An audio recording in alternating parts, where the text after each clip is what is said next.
রহিম ভাই আসসালামু আলাইকুম। ওয়ালাইকুম আসসালাম। কি অবস্থা তোর? তুই এদিকে পাইলাম ছোট ভাইটা নিচে পাইলাম এলাম গেঞ্জি রাখবো? তারপরে গেঞ্জি দিয়ে দেন আমি দোকানে কাজ করবো। আচ্ছা ঠিক আছে। ভাই এদিকে এই রে তোমরা এই অবস্থা কেন? তোমার কি গেঞ্জি লাগবো? গেঞ্জি দিতেছি। তুই আমার ছোট ভাইয়ের লোকে আইসোস। এটা কুল এটা কুল এটা কুল এটা কুল কেপটা কুল লাগে। আরে তোর মাথার দিয়ে চুল নাই, মাথার কি দিয়েছি? আচ্ছা কুল গেঞ্জি গেঞ্জি কুল এটা কর।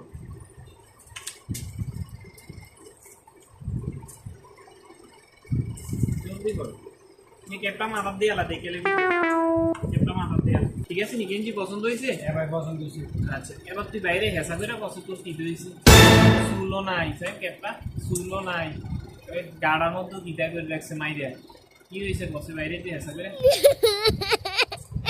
পচ্ছা তোর কি হয়েছে বাইরে? না ভাই, কিচ্ছু কোনো হয়েছে না। সমস্যা নাই। তুই আমার ছোট ভাইয়ের লোক আছিস, তোর গেঞ্জিতে এমন নিতাম না। তুই বাইরে কি হয়েছে? কিছু না ভাই। ভাই আপনি যাতে করে কইতেছেন আমি মনে শুনি ভাই। তুমি কও না, কোনো সমস্যা নেই, মনের কথা কইলা কও। কি হয়েছে তোমার? অনেকদিন ভাই আমি খেলতে গেছিলাম খেতে খেলতেন তাই অনেকে গরু দেখছি গরুটা চুরি করে লইছে এনে বেচতে বেচতে না ফরুন এটা চেয়ারম্যানের গরু। কস কি তুই গরু চুরি করে নি ধরা খাইছো? চেয়ারম্যানের ফুলানি তোরে এমনি মাইরে চুল টুল কামিয়ে দিছে। আমি আরো মানবতা দেহে তোরে গেঞ্জি গিফট করছি। আরে তুই চোরে না, এদিকে খোল এটা খোল খোল চোর খোল ভাই খোল এটা দে।